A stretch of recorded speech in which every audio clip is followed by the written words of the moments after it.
Hi friends, welcome to my channel.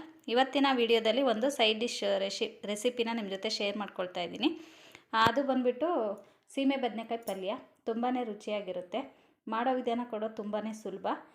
ಈ recipe ನೋಡೋದಕ್ಕಿಂತ ಮುಂಚೆ ಇನ್ನೂ ಯಾರೆಲ್ಲ ನನ್ನ ಚಾನಲ್ನ ಸಬ್ಸ್ಕ್ರೈಬ್ ಮಾಡ್ಕೊಳ್ದೆ ನೋಡ್ತಾ ಇದ್ದೀರಾ, ಪ್ಲೀಸ್ ಸಬ್ಸ್ಕ್ರೈಬ್ ಮಾಡ್ಕೊಂಡು ನೋಡಿ ಫ್ರೆಂಡ್ಸ್, ಹಾಗೆ ಸಪೋರ್ಟ್ ಮಾಡಿ. ಬನ್ನಿ ಮಾಡೋ ವಿಧಾನನ ನೋಡ್ಕೊಬರೋಣ. ಮೊದಲಿಗೆ ಈ ರೀತಿಯಾಗಿರೋಂಥ 2 ಸೀಮೆ ಬದನೆಕಾಯಿನ ತೊಗೊಂಡಿದ್ದೀನಿ. ಎಳೆದಾಗಿರೋವಂಥದ್ದನ್ನು ತೊಗೊಂಡ್ರೆ ತುಂಬಾ ಒಳ್ಳೆಯದು. ಈಗ ಅದ್ರ ಮೇಲ್ಗಡೆ ಇರೋಂಥ ಸಿಪ್ಪೆನೆಲ್ಲ ತೆಗೆದುಬಿಟ್ಟು ನೀಟಾಗಿ ಕಟ್ ಮಾಡಿ ಇಟ್ಕೊಳ್ಳೋಣ ಚಿಕ್ಕದಾಗಿ.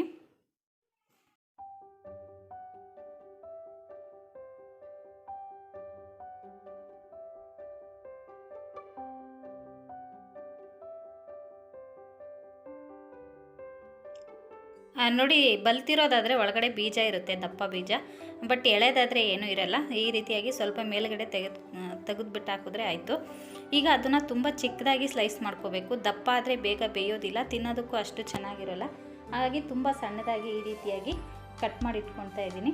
ಈಗ 2 ಸೀಮೆ ಬದನೆಕಾಯಿನೂ ಅದೇ ರೀತಿ ಕಟ್ ಮಾಡಿ ಇಟ್ಕೊಳ್ತೀನಿ.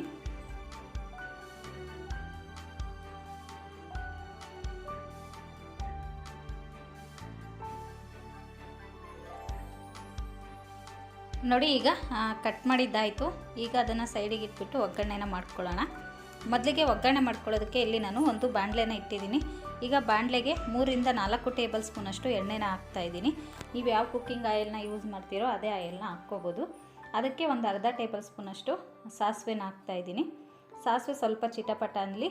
ಈಗ ಅದಕ್ಕೆ ಒಂದು ಅರ್ಧ ಟೇಬಲ್ ಸ್ಪೂನಷ್ಟು ಉದ್ದಿನಬೇಳೆ, ಅರ್ಧ ಟೀ ಸ್ಪೂನಷ್ಟು ಕಡಲೆಬೇಳೆ ಎರಡನ್ನೂ ಹಾಕ್ಬಿಟ್ಟು ಸ್ವಲ್ಪ ಫ್ರೈ ಮಾಡ್ಕೊಳ್ಳೋಣ.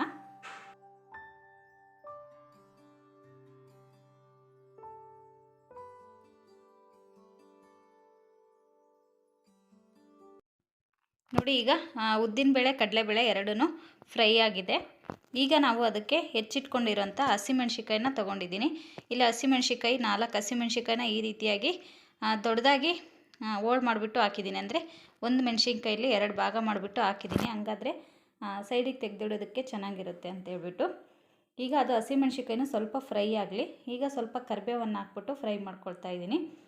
ಕರಿಬೇವೆಲ್ಲ ಫ್ರೈ ಆದ ನಂತರ ಈಗ ಹೆಚ್ಚಿಟ್ಕೊಂಡಿರುವಂತಹ ಸೀಮೆ ಬದನೆಕಾಯಿನೂ ಹಾಕ್ಬಿಟ್ಟು ಫ್ರೈ ಮಾಡ್ಕೊಳ್ಳೋಣ. ಈ ರೆಸಿಪಿ ಮಾಡೋದಕ್ಕೆ ಎಷ್ಟು ಈಸಿನೋ ಅಷ್ಟೇ ರುಚಿಯಾಗಿ ಸಹ ಇರುತ್ತೆ.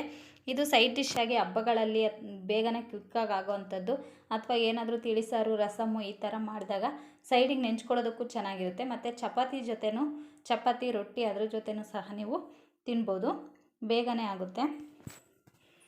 ನೋಡಿ, ಈಗ ಅದು ನೀರು ಬಿಟ್ಕೊಳ್ಳುತ್ತೆ. ಸೀಮೆ ಬದನೆಕಾಯಲ್ಲಿ ನೀರಿನ ಅಂಶ ಇರೋದ್ರಿಂದ ಈಗ ಅದಕ್ಕೆ ಸ್ವಲ್ಪ ಪುಡಿ ಉಪ್ಪು ಮತ್ತು ಅರಿಶಿನ ಪುಡಿನ ಹಾಕ್ಬಿಟ್ಟು ಫ್ರೈ ಮಾಡ್ಕೊಳ್ತಾ ಇದ್ದೀನಿ. ಅರಿಶಿನ ಪುಡಿನೂ ಅಷ್ಟೇ 1/4 ಟೀ ಸ್ಪೂನ್ ಅಷ್ಟು ಮಾತ್ರ ತೊಗೊಂಡಿದ್ದೀನಿ. ಅಷ್ಟನ್ನು ಹಾಕ್ಬಿಟ್ಟು ಉಪ್ಪು ಮತ್ತು ಅರಿಶಿನ ಪುಡಿ ಹಾಕಿ ಸ್ವಲ್ಪ ಫ್ರೈ ಮಾಡ್ಕೊಳ್ಳೋಣ. ಈಗ ಅದಕ್ಕೆ ಮುಚ್ಚಳನ ಮುಚ್ಚಿಬಿಟ್ಟು ಒಂದು 5 ನಿಮಿಷ ಬೇಯಿಸ್ಕೊಳ್ಳೋಣ ಫ್ರೆಂಡ್ಸ್, ಬೇಗನೆ ಆಗುತ್ತೆ. ಈಗ ನೋಡಿ, ಫ್ರೈ ಆಗ್ತಾ ಇದೆ. ನೀವು ಇದಕ್ಕೆ ಬೇಕಿದ್ದರೆ ಸ್ವಲ್ಪ ನೀರನ್ನು ಹಾಕ್ಕೋಬೋದು. ಅಂದರೆ ಕಡಲೆಬೇಳೆ, ಉದ್ದಿನಬೇಳೆ ಸಾಫ್ಟ್ ಆಗಬೇಕು ಅಂದರೆ ಒಂದೆರಡು ಟೇಬಲ್ ಸ್ಪೂನಷ್ಟು ನೀರನ್ನು ಹಾಕ್ಕೊಂಡು ಸಹ ನೀವು ಫ್ರೈ ಮಾಡ್ಕೋಬೋದು. ಅಥವಾ ಈ ರೀತಿ ರೋಸ್ಟಾಗೇ ಇರಬೇಕು ಅಂದರೆ ನೀರಿನ ಅಂಶ ಅದರಲ್ಲೇ ಬಿಟ್ಕೊಂಡಿರುತ್ತೆ, ನೀರಿನ ಅವಶ್ಯಕತೆ ಇಲ್ಲ. ಬೇಕು ಅಂದರೆ ನೀವು ಹಾಕ್ಕೋಬೋದು. ಈಗ ನೋಡಿ, ಚೆನ್ನಾಗಿ ಫ್ರೈ ಆಗಿದೆ, ಅಂದರೆ ಬೆಂದಿದೆ ಸೀಮೆ ಬದನೆಕಾಯಿ. ಮುಟ್ಟಿದ ತಕ್ಷಣ ಸಾಫ್ಟ್ ಆಗುತ್ತೆ. ಈಗ ಅದು ಬೆಂದಿದ ನಂತರ ಈಗ ಅದಕ್ಕೆ ನಾನು ಒಂದು ಅರ್ಧ ಕಪ್ನಷ್ಟು ನಾನು ಇಲ್ಲಿ ಹಸಿ ತೆಂಗಿನಕಾಯಿ ತುರಿನ ಬಳಸ್ತಾ ಇದ್ದೀನಿ. ತೆಂಗಿನಕಾಯಿ ತುರಿ ಜಾಸ್ತಿ ಹಾಕಿದ್ರೇ ಚೆನ್ನಾಗಿರುತ್ತೆ. ಅರ್ಧ ಹಸಿ ತೆಂಗಿನಕಾಯಿನ ಅರ್ಧ ಹೋಳಷ್ಟು ಹಾಕಿದ್ದೀನಿ. ಸ್ವಲ್ಪ ಮೇಲ್ಗಡೆಯಿಂದ ಸ್ವಲ್ಪ ಕೊತ್ತಂಬರಿ ಸೊಪ್ಪನ್ನು ಸಹ ಹಾಕಿದ್ದೀನಿ.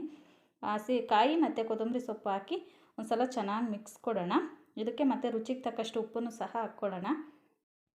ನೋಡಿ, ಈಗ ಎಲ್ಲನೂ ಹಾಕಿ ಮಿಕ್ಸ್ ಮಾಡಿದ ನಂತರ ಮುಚ್ಚಳನ ಮುಚ್ಚಿಬಿಟ್ಟು 1 ನಿಮಿಷ ಬೇಯಿಸ್ಕೊಂಡ್ರೆ ಸಾಕು. ಸಿಮ್ಮಲ್ಲಿ ಬಿಟ್ಬಿಟ್ರೆ ಅದು ತೆಂಗಿನಕಾಯ್ದು ಸ್ವಲ್ಪ ಹಸಿದೆಲ್ಲ ಹೋಗುತ್ತೆ. ಅಂದರೆ ನೀವು ತಕ್ಷಣಕ್ಕೆ ಆವಾಗಲೇ ಒನ್ ಟೈಮಿಗೆ ಮಾತ್ರ ಮಾಡ್ಕೊಳ್ತೀರ ಅಂದರೆ ಹಸಿ ತೆಂಗಿನಕಾಯಿ, ಕೊತ್ತಂಬರಿ ಸೊಪ್ಪು ಹಾಕಿ ಉಪ್ಪು ಹಾಕ್ಬಿಟ್ಟು ನಿಂಬೆ ರಸನ ಹಾಕಿ ಇಳಿಸಿದ್ರೂ ಆಯಿತು. ಬಟ್ ಹಾಗೆ ಮಧ್ಯಾಹ್ನಕ್ಕೆ ಏನಾದರೂ ನೀವು ಇಡ್ತೀರಾ, ಮಧ್ಯಾಹ್ನ ಅಥವಾ ಸಂಜೆಗೆ ಏನಾದರೂ ಇಟ್ಕೊಳ್ತೀರಾ ಅನ್ನೋದಾದರೆ ಈ ರೀತಿ 1 ನಿಮಿಷ ಮುಚ್ಚಳನ ಮುಚ್ಚಿಬಿಟ್ಟು ಕಾಯಿನ ಸಹ ಫ್ರೈ ಮಾಡಿಕೊಂಡ್ರೆ ತುಂಬಾ ರುಚಿಯಾಗಿರುತ್ತೆ. ನೋಡಿ, ಈಗ ಇದನ್ನು ನಾನು ಸರ್ವಿಂಗ್ ಬೌಲ್ಗೆ ಹಾಕ್ಕೊಂಡಿದ್ದೀನಿ. ನೋಡಿದ್ರಲ್ಲ ಎಷ್ಟು ಸಿಂಪಲ್ಲಾಗಿ ಸೀಮೆ ಬದನೆಕಾಯಿ ಪಲ್ಯನ ಮಾಡ್ಕೋಬೋದು ಅಂತ. ಖಂಡಿತವಾಗ್ಲೂ ಈ ರೆಸಿಪಿ ನಿಮ್ಗೆ ಇಷ್ಟ ಆಗಿದೆ ಅಂದ್ಕೊಂಡಿದ್ದೀನಿ. ಇಷ್ಟ ಆಗಿದರೆ ಪ್ಲೀಸ್ ಲೈಕ್ ಮಾಡಿ, ಕಮೆಂಟ್ ಮಾಡಿ, ಹಾಗೆ ಶೇರ್ ಮಾಡಿ ಫ್ರೆಂಡ್ಸ್. ಇನ್ನೂ ಯಾರೆಲ್ಲ ನನ್ನ ಚಾನಲ್ನ ಸಬ್ಸ್ಕ್ರೈಬ್ ಮಾಡ್ಕೊಳ್ದೆ ನೋಡ್ತಾ ಇದ್ದೀರಾ, ಪ್ಲೀಸ್ ಸಬ್ಸ್ಕ್ರೈಬ್ ಮಾಡ್ಕೊಂಡು ನೋಡಿ, ಹಾಗೆ ಸಪೋರ್ಟ್ ಮಾಡಿ ಅಂತ ಹೇಳ್ತಾ ಈ ವಿಡಿಯೋನ ಇಲ್ಲಿಗೆ ಎಂಡ್ ಮಾಡ್ತಾ ಇದ್ದೀನಿ.